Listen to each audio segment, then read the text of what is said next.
Good morning students, welcome to Formulator online platform. तो आज हम लोग देखेंगे प्रीवियस ईयर क्वेश्चन डिस्कस करने जा रहे हैं इस वीडियो में।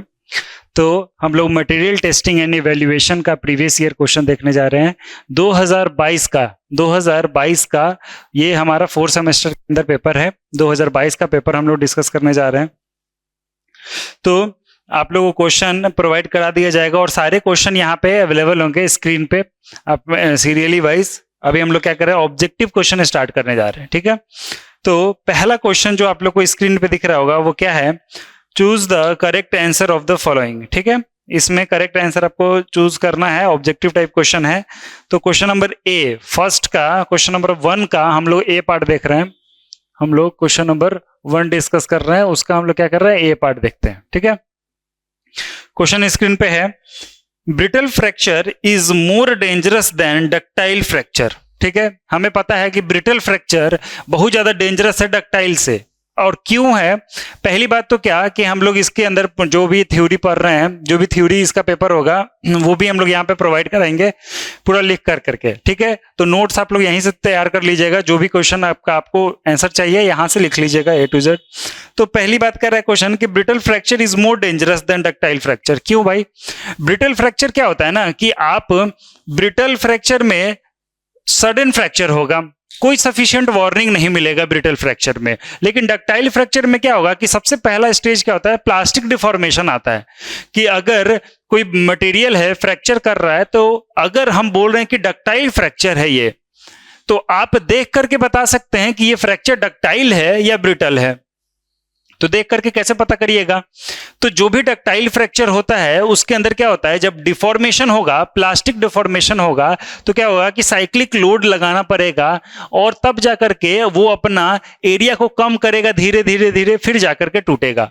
मतलब कहीं ना कहीं आपको ये पता चल जाएगा कि ये मटेरियल अब टूटने वाला है। लेकिन यही अगर ब्रिटल फ्रैक्चर की बात करें तो जैसे कांच, शीशा अगर टूटता है तो ब्रिटल होता है, वो डायरेक्ट टूट जाता है, ठीक है ना। ना ही उसमें प्लास्टिक डिफॉर्मेशन होगा, ना ही वो शेप चेंज करेगा, डायरेक्ट टूटेगा। तो ये हमारे लिए सही नहीं है। तो इसमें ऑप्शन क्या है कि पहला ऑप्शन है ऑफ नो वार्निंग साइन। क्यों भाई, because of no warning sign, सही बात है, ए ऑप्शन सही है। Crack propagate at very high speed, वो भी सही है कि तुरंत जैसे पटकते हैं वो टूट जाता है। No need for extra stress during crack propagation, ये भी सही है। ऑल ऑफ द अबव, मतलब 1 का 4 इसका सही है। जो ए का पार्ट का 4 आंसर क्या है आपका, सही है, ठीक है। सिंपल है ये। तो चलिए नेक्स्ट क्वेश्चन देखते हैं, बी क्या है, इन विकार्ट apparatus the cement paste is said to be normal consistency if the rod penetrates by, rod penetrates by कितना, इसका है पहला 33 mm to 35 mm नहीं, 23 mm to 25 mm नहीं, 5 mm to 10 mm ये सही है। 5 to 7 होता है वैसे तो, लेकिन 5 to 10 mm सही लिखा हुआ है। ये हो गया आपका थर्ड, जो बी का है वो थर्ड है। इसमें कोई लॉजिक नहीं है, आपको याद रखना पड़ेगा, ये आपको याद रखना पड़ेगा। ये डेटा जो है इसमें कोई कॉन्सेप्ट नहीं है, इसको आपको याद ही रखना पड़ेगा। चलिए, तो ये हो गया, ए पार्ट हो गया हमारा कंप्लीट, बी भी कंप्लीट हो गया, ठीक है। अब जो विकार्ट एपरेटस होता है ना, वो क्या होता है, बॉटम से भी पेनिट्रेट करता है और अप ऊपर से भी, टॉप से भी पेनिट्रेट करता है। तो 5 to 7 आपको नॉर्मल कंसिस्टेंसी के लिए याद रखना पड़ेगा। नंबर सी जो है वो क्या है, gap grading. Gap grading simple है। गैप ग्रेडिंग क्या होता है कि आपने एक सैंपल लेके आया एग्रीगेट का, उसमें बहुत तरह के का कंडीशन हो सकता है, ग्रेडिंग हो सकता है। सबसे पहला हो सकता है वेल ग्रेडेड एग्रीगेट। हम कोई एग्रीगेट को वेल ग्रेडेड कब कहेंगे, जब every size of particle present, सारे कहा जाता है कि if every size of particle is present on that aggregate is called well graded aggregate. तो वेल ग्रेडेड एग्रीगेट क्या हो गया कि सारे साइज ऑफ पार्टिकल प्रेजेंट है। यूनिफॉर्मली ग्रेडेड एग्रीगेट मतलब कोई एक साइज ऑफ पार्टिकल पूरा है, मतलब जितना एग्रीगेट है वो कोई एक ही साइज ऑफ पार्टिकल है, ठीक है ना। तो सारे एग्रीगेट एक साइज के हैं, मतलब यूनिफॉर्म है वो, तो यूनिफॉर्मली ग्रेडेड हो गया। और वो एक होता है क्या, गैप ग्रेडेड। तो कोई एक सिंगल साइज ऑफ पार्टिकल उसमें एब्सेंट है, कुछ पर्टिकुलर साइज ऑफ पार्टिकल उसमें एब्सेंट है, बाकी सारे साइज हैं लेकिन एक दो साइज नहीं है, तो वो क्या हो गया, गैप ग्रेडेड एग्रीगेट हो गया। तो हमारा gap grading aggregate is one number पहला ऑप्शन है क्या, in which the particle fall within a narrow limit of size fraction, नहीं। In which one or more intermediate fraction are absent, ये सही है। जो आपका in which one or more intermediate fractions are absent, ये सही है। Which combines different fraction of fine and coarse aggregates, गलत है। In which all the particles are uniform, नहीं, ये भी गलत है। तो सी का कौन सा पार्ट होगा, सी का हमारा सेकंड होगा, सी का सेकंड आंसर सही है। डी देखिए, डी क्या बोल रहा है, the finest modulus of an aggregate sample is 5, it's representative geometric mean size is, ठीक है ना। इसमें एक डेटा याद रखना पड़ेगा आप लोग को। फाइनेस्ट मॉडुलस का एक और क्वेश्चन आपको एग्जाम में आया हुआ है, लेकिन यहां पे आपको निकालना, जैसे फाइनेस्ट मॉडुलस का ना एक सीव साइज होता है, स्टैंडर्ड सीव साइज होता है, स्टैंडर्ड एक सीव साइज होता है, वो आपको सीरियली वाइज याद रखना होगा। जैसे कि 80, उसके बाद क्या होता है 40, उसके बाद क्या होता है 20, उसके बाद होता है 10। यहां तक तो आपको कोई दिक्कत नहीं है, 80 40 20 10, मतलब आधा तक करते गए। अब देखिए क्या होता है, 10 के बाद होता है 4.5, 4.75, फिर होता है 2.36, 1.18, ये भी कोई दिक्कत नहीं है। फिर है 600 माइक्रोन मीटर,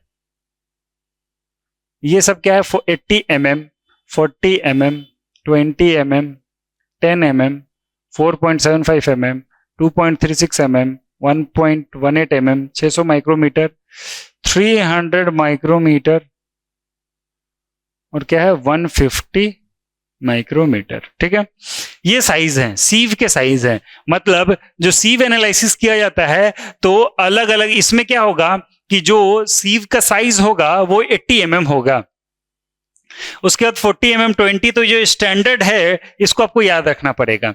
अगर आपको क्वेश्चन में फाइनेस्ट मॉडुलस 5 दे रखा है तो नीचे से काउंट करते हैं, कितना भी दे रखा हो हम काउंट 1 2 3 4 5 6 7 8 9 10, हम लोग क्या करेंगे नीचे से काउंट कर लिख देंगे। अब फाइनेस्ट मॉडुलस 1 लिखा रहे, 2 लिखा रहे, 3 लिखा रहे, इस क्वेश्चन में फाइनेस्ट मॉडुलस 5 लिखा है, तो 1 2 3 4 5 मतलब साइज क्या है 2.36 mm। इसका जो ऑप्शन है थर्ड ऑप्शन 2.36 mm, तो डी का आंसर क्या हो जाएगा, थर्ड हो जाएगा, थर्ड हो जाएगा। क्यों, क्योंकि इसका 5 के आगे क्या लिखा हुआ है 2.36। फाइनेस्ट मॉडुलस निकालने का तरीका भी होता है, वो आप लोगों को क्वेश्चन में गिवन है, हम लोग उसको सॉल्व करेंगे। तो यहां पे क्या है, अगर 1 2 3 4 5 हो तो 2.36 आपका आंसर हो जाता है, ठीक है, सिंपल है। डी हो गया। नंबर ई पार्ट देखिए क्या कह रहा है, for ordinary Portland cement the maximum expansion by Le Chatelier method should not exceed 10 mm। इसका भी डेटा आपको याद रखना होगा। 10 mm होता है 7.552, तो आंसर 1 होगा 10 mm। ई का क्या होगा, फर्स्ट होगा, 10 mm आंसर होगा, ठीक है, सिंपल है। ये चीज कुछ चीजें हैं जो आपको याद रखने पड़ेगी, जैसे कि ऑर्डिनरी पोर्टलैंड सीमेंट का मैक्सिमम एक्सपेंशन 10 mm होता है, जो ली कैटलियर एक इंस्ट्रूमेंट होता है उससे मेजर किया जाता है।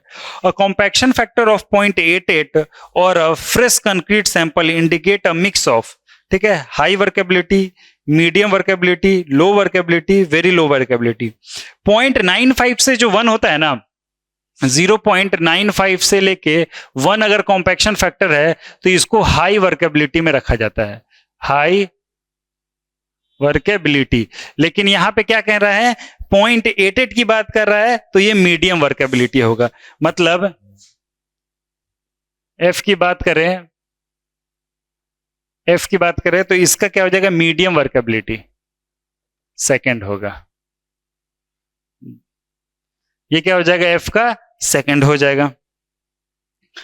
अब जी देखिए क्या कह रहा है, the angle of internal friction is least for, अब क्ले क्या है, angular grain loose sand, angular grain dense sand, rounded grain loose sand. Sand में तो फाई होता ही होता है क्योंकि उसमें कोहेजन कम होता है, जो शियर पैरामीटर होता है ना, कोहेजन और फाई, यही दोनों उसको स्ट्रेंथ देता है मिट्टी को।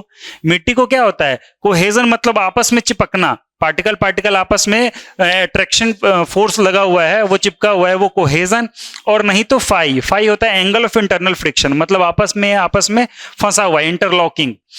तो बोला जा रहा है कि सैंड क्या होता है, इसको कहते हैं कोहेजन लेस सॉइल। इसमें आपस में पकड़ के छोड़ दीजिएगा ना तो फैल जाएगा, वो आपस में चिपकेगा नहीं, मतलब इसमें कोहेजन कम होता है, फाई ज्यादा होता है।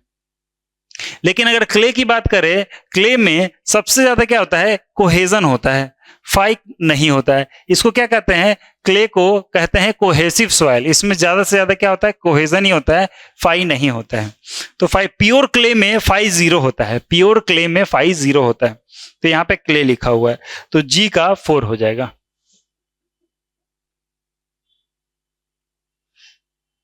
एच का देखिए क्या कहते हैं, the resistance to flow of bitumen is measured by flash and fire test, गलत है। पेनिट्रेशन टेस्ट नहीं, विस्कोसिटी टेस्ट इसका सही है। डक्टिलिटी मतलब विस्कोसिटी ही होगा। एच का 3rd है हमारा विस्कोसिटी। विस्कोसिटी टेस्ट से हम लोग क्या पता करते हैं, रेसिस्टेंस ऑफ फ्लो, कि कितना गाढ़ा है, कितना गाढ़ा है कि उसको दिक्कत हो रहा है फ्लो होने में, ठीक है ना। जब बहुत ज्यादा गाढ़ा होगा तभी तो दिक्कत होगा, तो उसके लिए कौन सा टेस्ट किया जाएगा, विस्कोसिटी टेस्ट किया जाएगा। लास्ट है आई, एच का लिख दिए ना, आई।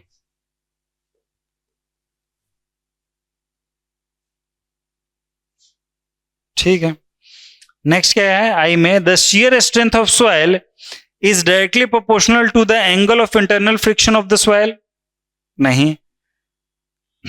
Increase with increase in normal stress होता है यहाँ पे, हाँ। Decrease with decrease in normal stress, 4 option है। Is inversely proportional to the angle of internal friction, decrease with increase in normal stress, नहीं। Decrease with decrease in normal stress, मतलब I का 4 part सही है, ठीक है। तो ये हमारा था ऑब्जेक्टिव क्वेश्चन, ये था हमारा 1 का ऑब्जेक्टिव क्वेश्चन। अब हम लोग नेक्स्ट वीडियो में क्या देखेंगे, क्वेश्चन नंबर 2 से स्टार्ट करेंगे। यहां तक आप लोग लिख लीजिए।